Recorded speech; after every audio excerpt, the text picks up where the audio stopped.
A body was found burned in the backyard of a gated home in Georgia. Not in a remote area. Not hidden miles away. But just steps from where a family had been living. At first, investigators weren't looking for a stranger. They were looking at the man she lived with, her husband. Carrie Hardin was a 40-year-old mother of two, a registered nurse, and the founder of a medical staffing company. On the surface, she had built a stable life. But behind that stability, something had already changed. She was planning to leave her marriage. And that decision would collide with something inside that home that no one outside fully saw coming. What happened in the hours that followed included an argument, multiple gunshots, and a sequence of events that ended with a body being moved and buried in the backyard. But the part that matters most isn't just what happened. It's how quickly everything escalated inside a home that looked completely normal from the outside. Before we break it down, let me know where you're watching from. Drop your city or country in the comments. Welcome to Dark Trace Crime Stories. If you're drawn to the truth behind cases like this, subscribe, like, and share. I never imagined that something like this would happen to Carrie. It's like, no way. Carrie was too big for this to happen to her. Alicia Allen and Chastity Adams Miller are still in shock over their friend's brutal murder. Carrie Hardin graduated from Fort Zumwalt South High School, became a nurse, and then built a multi-million-dollar nurse staffing business. So the most impressive thing about Carrie was she always wanted to improve on things. Carrie married Ken Hardin, and they moved to Georgia in 2020. But there had been a previous incident of domestic violence. Carrie Hardin was 40 years old at the time of her death. She was a mother raising two young boys, and much of her life revolved around providing for them and maintaining stability in their home. Professionally, she had built a strong reputation. Carrie was a registered nurse, but she didn't stop there. She went on to establish her own medical staffing company, one that extended beyond a single city or state. The business placed nurses in healthcare facilities across the country, giving her both financial independence and a level of control over her career that many people work years to achieve. From the outside, everything suggested structure and success. She lived with her husband, Kenneth Hardin Jr., in a gated home in Fayette County, Georgia. He was described as a preacher, someone who presented himself in a role tied to guidance and faith. It was the kind of setting that typically signals security, private, quiet, and removed from obvious danger. Inside that home, they were raising their two sons, maintaining what appeared to be a functioning family unit. There were no visible signs to outsiders that anything had gone seriously wrong. But that image didn't reflect what was happening inside the marriage. Because while Carrie's professional life continued to grow, her personal life was moving in a different direction. The relationship between her and Kenneth had already begun to break down. Tension had been building over time, and according to statements later provided by those close to the situation, the issues were no longer minor disagreements. There were reports of controlling behavior, prior conflict, incidents that suggested the relationship had shifted far away from stability. And at some point, Carrie made a decision. She was going to leave. This wasn't an impulsive reaction. It was a plan that had already started taking shape. She had accepted a job opportunity out of state. She had contacted a divorce attorney. Steps were being taken quietly, but they were deliberate. On paper, everything looked stable. But inside the home, that wasn't the reality. Because while Carrie was preparing to move forward, that decision did not stay hidden. And once it became known, the situation inside that house began to change. From the outside, there were few visible signs. But according to statements later shared by those close to Carrie, the situation had been building for some time. There were reports of controlling behavior within the relationship, patterns that suggested the balance between them had changed. Disagreements were no longer isolated. They were becoming more frequent, more intense, and harder to resolve. At some point, Carrie reached a conclusion. She was no longer trying to fix the marriage. She was preparing to leave it. And that distinction matters. Because this wasn't a sudden decision made in the middle of an argument. It was something she had thought through, step by step, long before the final incident. She had already begun putting plans in place to separate herself from the situation. A formal separation was no longer just an idea. It was becoming a reality. For Carrie, this was a structured exit. She was a mother, and every decision carried weight. Leaving wasn't just about walking away from a relationship. It involved relocating, restructuring her life, and preparing to take her children with her. Everything had to be planned carefully. But as those plans came together, something else was happening inside the home. The situation was tightening, because at some point, Kenneth became aware of what she was planning. Exactly how he found out hasn't been fully known, but what is clear is that the information reached him before Carrie could leave. And once it did, the dynamic between them changed. The separation was no longer hypothetical. It was immediate. It was real. And it meant loss of control of the relationship and potentially of daily access to his children. That moment, when one partner realizes the other is leaving, is often where situations escalate. In this case, investigators would later point to that realization as a key factor behind what followed. There were also earlier warning signs that added context to the situation. One incident, described by those familiar with the relationship, involved Kenneth allegedly chasing Carrie with a firearm after forcing entry through a bathroom window during an argument. While details around that event are limited, it was cited as an example of prior conflict that had already crossed into dangerous territory. Taken together, these details paint a clearer picture. This was not a calm or mutual separation. It was a situation that had already shown signs of instability. And as Carrie moved forward with her plans, the pressure inside the home continued to build. She was making arrangements to leave. He was becoming aware that she was leaving. Two opposing directions, colliding in the same space. By the time August 2024 arrived, that tension had reached a point where it could no longer remain contained. And once that decision became known, everything inside that house began to shift. On August 20th, 2024, the tension that had been building inside the Harden home reached its breaking point. That day unfolded inside their residence on Merlin Court in Fayette County, Georgia, a place that from the outside appeared quiet and secure. There were no signs of outside intrusion, no indication that anyone had entered the home uninvited. What happened that day began and ended within those walls. At some point, an argument started between Carrie Harden and Kenneth Harden Jr. Reports indicate that alcohol may have played a role in the situation. The argument centered around the state of their relationship and Carrie's intention to leave. By this stage, her plans were no longer private. The decision to separate, to relocate, and to move forward independently had already taken shape. During that confrontation, those intentions appear to have been expressed directly. That moment changed the direction of the argument. What began as a verbal conflict moved into something physical. There was no interruption, no outside interference, no attempt to de-escalate that has been publicly documented. Instead, the situation escalated inside the home. At some point during the confrontation, Kenneth Harden retrieved a firearm. What followed was not a single discharge. According to investigators and later court findings, Carrie Harden was shot multiple times, approximately 9. The gunfire occurred inside the residence, confirming that the fatal incident took place entirely within the home they shared. The injuries were severe and not survivable. There was no indication that Carrie was able to escape the situation once it reached that level. There were no reports of a successful attempt to leave the house during the incident. Everything remained contained within that space. There was also no evidence of forced entry anywhere on the property. No broken doors, no damaged windows linked to an outside intruder. From a law enforcement perspective, that detail was critical. It immediately narrowed the scope of the investigation. This was not a random act carried out by an unknown individual. It was an internal event, one that involved the two people inside the home at the time. After the shooting, Carrie Harden was left inside the residence. And at that point, there was a decision to be made. Emergency services were not contacted. There was no immediate report of the incident to authorities.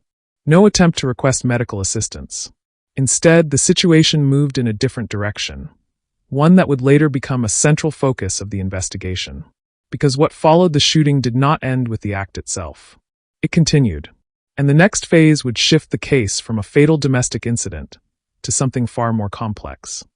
When law enforcement later entered the property, they found clear signs that the scene had been disturbed after the shooting. Carrie Harden had already suffered fatal injuries inside the residence, but the environment around her told a separate part of the story. There were visible indications of cleanup attempts. Blood evidence was present inside the home, not limited to a single area. It was documented in multiple locations, suggesting movement after the shooting and efforts to address what had occurred. In some areas, investigators observed surfaces that appeared to have been scrubbed. Cleaning agents were later noted during the investigation, consistent with an attempt to remove or reduce visible traces of the incident. The presence of these materials became part of the broader forensic picture, showing that time had been taken after the shooting to alter the condition of the scene. But despite those efforts, the evidence was not fully removed. Inside the house, investigators also documented physical indicators that could not be erased. Bullet impact points were identified within the interior. These marks helped establish the direction and nature of the gunfire. Combined with blood patterns, they provided a reconstruction of what had taken place inside the space. The layout of the scene supported a sequence of events that began with an argument and escalated rapidly into violence, followed by movement within the home after the shooting. The condition of the interior suggested that the aftermath was not handled in a moment of confusion alone. Instead, the evidence pointed to deliberate actions taken after the fact. The decision not to call for help was followed by steps that focused on changing the scene itself. Doors and interior areas showed signs consistent with disturbance. Items within the home did not remain in their expected positions, further reinforcing the conclusion that activity continued after the initial incident. At this stage, the case was no longer only about what happened during the argument. It had expanded into what happened afterward. Because the presence of cleaning attempts inside a crime scene carries weight in any investigation. It shifts interpretation from immediate reaction into something more structured, an effort to manage consequences. However, despite those efforts, the physical evidence remained. Blood traces, bullet impacts, and the overall condition of the home continued to tell the story that was unfolding inside those walls. The environment itself resisted full concealment. And importantly, nothing inside the house suggested the involvement of an outside party. There were no signs of forced entry. No indication that someone unfamiliar had entered the property during or after the incident. Everything remained consistent with events that began and ended within the home itself. At this point in the timeline, the situation had already moved beyond the moment of violence. The focus shifted from what happened during the shooting to what was done immediately after it. Because the steps taken inside that house were not the end of the story. They were the beginning of an attempt to manage what had just occurred. And that attempt would not remain contained within the walls of the home. But what happened next didn't stay inside the house. After the events inside the home, the case moved beyond the walls of the house on Merlin Court. The focus shifted to the backyard. At this stage, Carrie Hardin's body was no longer only inside the residence. According to investigators, it was moved outside after the fatal shooting.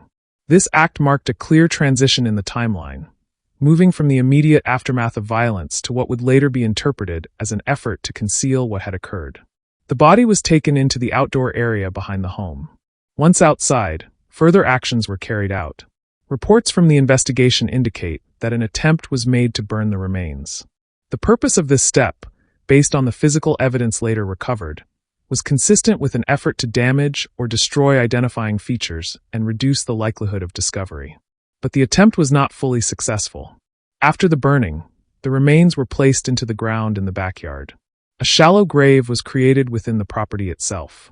It was not deep, and it was not located in an isolated area away from the home. Instead, it was positioned within the yard space of the residence where the incident began. Once the body was placed inside the grave, it was covered using materials from the surrounding area. Yard debris was used to conceal the disturbed ground, blending the site back into its environment as much as possible under the circumstances. For a time, the scene remained undisturbed. But when law enforcement later arrived at the property, the backyard became a critical focus of the investigation. A search operation was carried out using specialized assistance, including a cadaver dog.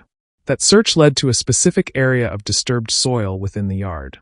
The condition of the ground stood out from the surrounding space, prompting further examination. Once investigators focused on that location, the burial site was confirmed. Inside the shallow grave were partially burned human remains. The condition of the remains aligned with earlier findings inside the home, connecting the interior evidence with what had taken place outside. The discovery in the backyard changed the scope of the case entirely.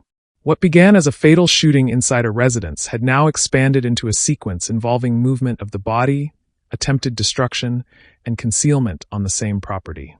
Each stage of the timeline reinforced the same conclusion. The events did not stop at the moment of death.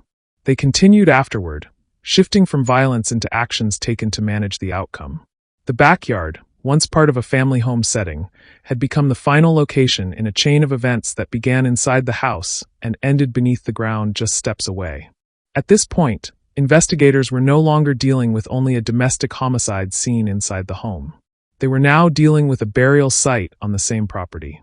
And the discovery of those remains would soon lead to a breakthrough that brought the entire case into the open.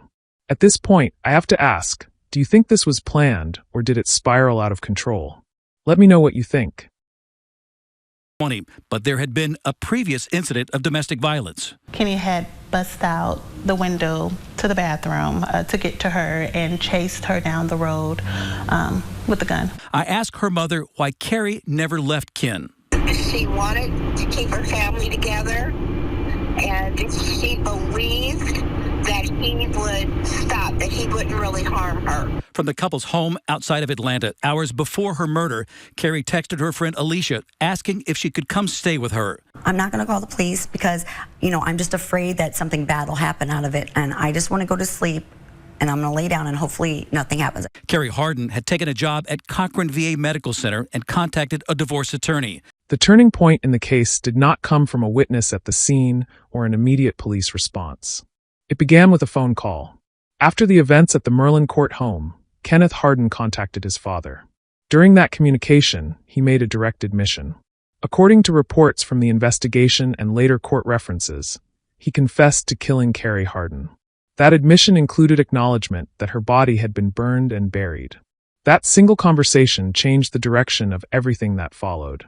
Instead of the situation remaining contained, the information was passed on immediately. Kenneth's father contacted authorities, reporting what he had been told. That call triggered a formal response from law enforcement. Deputies were dispatched to the residence for a welfare check. When officers arrived at the home, they were not entering an unknown situation. They were responding to information that already suggested a serious crime may have occurred inside the property. Once inside, early observations quickly raised concern. There were visible indicators that something had happened within the residence.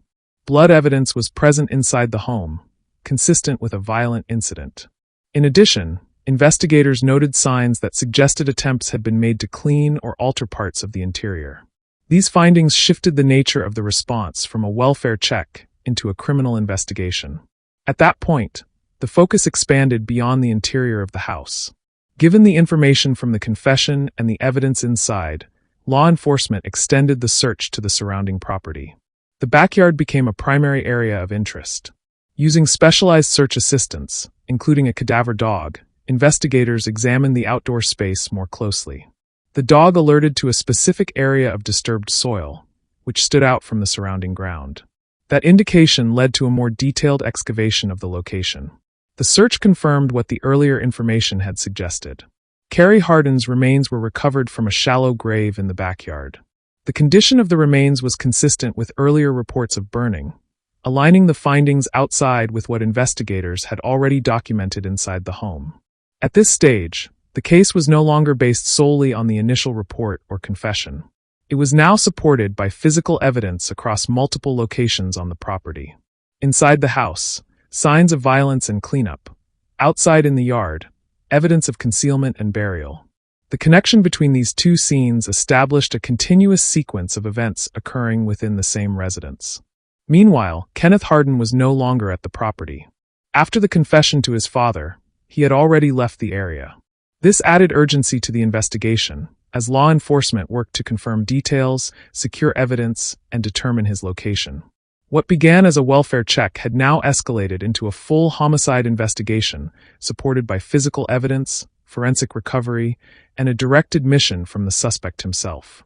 The case, once contained within a private residence, had now fully entered the criminal justice system. And with the discovery of the remains confirmed, attention immediately shifted toward locating and apprehending the person responsible. After leaving the scene in Fayette County, Kenneth Harden did not remain in Georgia. Instead, he traveled out of state. His movements eventually led him approximately 450 miles away, into Louisiana. The destination was the Covington area, where he checked into a motel while law enforcement efforts were already beginning to track his location. At this point, investigators were working with multiple pieces of information. The confession made to his father had already prompted a response at the home. The discovery of Carrie Hardin's remains had confirmed that a homicide had taken place. Now the focus shifted to locating Kenneth. Authorities were able to trace his vehicle movements as part of the search effort. That tracking narrowed down his location and placed him in Louisiana, inside a motel. Once his whereabouts were confirmed, a coordinated response was carried out. Law enforcement, including SWAT units, moved in to take him into custody. The operation was executed without reported resistance. Kenneth Hardin was arrested at the location and detained without further incident. From there, he was transported into custody to face extradition back to Georgia, where the charges related to Carrie Hardin's death would be formally addressed. During the early stages of questioning and investigation, reports later indicated that Kenneth made statements referencing panic following the incident. There were also references to self-defense claims during interrogation discussions, though these claims would later be weighed against the physical evidence collected at the scene. At this point in the case, however, those statements were only part of the broader investigative process and had not been accepted as fact. What remained central was the sequence of events already established through evidence. The shooting inside the home, the attempts to alter the scene, the movement of the body, and the burial in the backyard. Kenneth Hardin was now in custody, but the full weight of the case would ultimately be determined not by his flight or his statements after arrest, but by what investigators had already recovered inside and outside the home in Fayette County. And as the investigation continued, that physical evidence would become the defining factor in what came next. With Kenneth Hardin in custody and the investigation complete, the case moved into the courtroom phase in Fayette County, Georgia. The charges brought against him reflected the full scope of what investigators had uncovered at the Merlin Court home. He was formally charged with felony murder, concealing the death of another person, and possession of a firearm during the commission of a felony. Each charge represented a different stage of the events that unfolded, from the initial act of violence inside the home, to the actions taken afterward, and finally the use of a weapon during the crime itself. The prosecution's case was built on multiple layers of evidence. First, there was the forensic evidence collected inside the home. This included blood evidence, bullet impact points, and signs consistent with post-incident activity inside the residence. Together, these findings supported the conclusion that the shooting occurred inside the house and was followed by attempts to alter the scene. Second, there was the backyard discovery. The recovery of Carrie Hardin's remains from a shallow grave provided physical confirmation of what had been reported in the confession and supported by the search. The condition of the remains, including evidence of burning, aligned with earlier investigative findings. Third, and perhaps most significant, was Kenneth Hardin's own admission. His confession to his father, acknowledging the killing and the subsequent burning and burial, became a key element in how the case was understood and prosecuted. When combined, these elements formed a complete narrative supported by both physical evidence and direct statement. As the case progressed toward resolution, Kenneth Hardin ultimately chose to plead guilty to the charges brought against him. He entered guilty pleas to all counts, including felony murder, concealing the death of another person, and the firearm-related charge. This plea removed the need for a full trial and brought the case directly toward sentencing. In court, the focus shifted to accountability and the severity of the actions that had taken place inside the family home. The sentencing reflected that severity. Kenneth Hardin was sentenced to life in prison without the possibility of parole for the murder charge. Additional sentences were imposed for the remaining convictions, structured to run in combination with the life sentence as determined by the court. During the proceedings, the judge emphasized the seriousness of the crime and the nature of what had occurred. Not only the act itself, but also the steps taken afterward to conceal it. The courtroom proceedings made clear that the combination of violence inside the home and the actions taken after Carrie Hardin's death were central to the final judgment. With the sentence delivered, the criminal case reached its legal conclusion. There would be no possibility of release. No further court proceedings on guilt. The outcome was final. For the justice system, the case closed with a conviction supported by physical evidence, forensic reconstruction, and a guilty plea entered by the defendant himself. But while the legal process had ended, the impact of the events inside that Fayette County home continued beyond the courtroom, leaving behind a permanent record of what unfolded on Merlin Court. After the courtroom proceedings ended, what remained was not just a concluded case file. but a family permanently altered by what happened inside a home on Merlin Court. Carrie Harden left behind 2 young sons. In the aftermath of the case, custody arrangements shifted to her family network, with involvement from Kenneth Harden's father as part of the broader family response following the confession and arrest. The children, still very young, were removed from the environment where the events had taken place and placed into the care of relatives. What followed for them was a life defined by absence. Their mother was gone. Their father was no longer present in their lives in any normal sense. And the home where they had been raised had become the center of a homicide investigation. For Carrie's family, the impact was immediate and lasting. A daughter, a mother, and a professional who had built an independent life was now gone.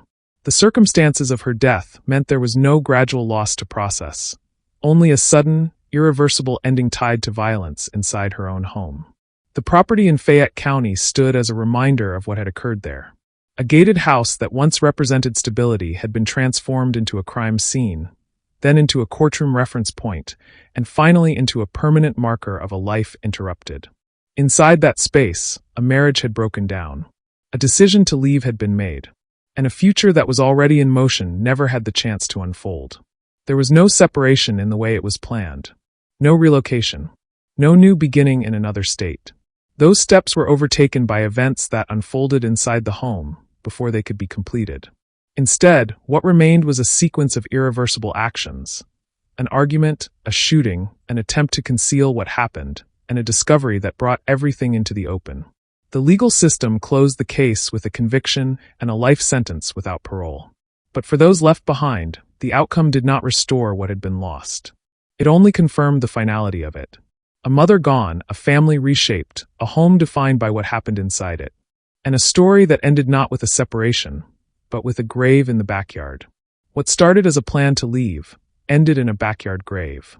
If stories like this matter to you, and you want these cases told the right way, subscribe to Dark Trace Crime Stories.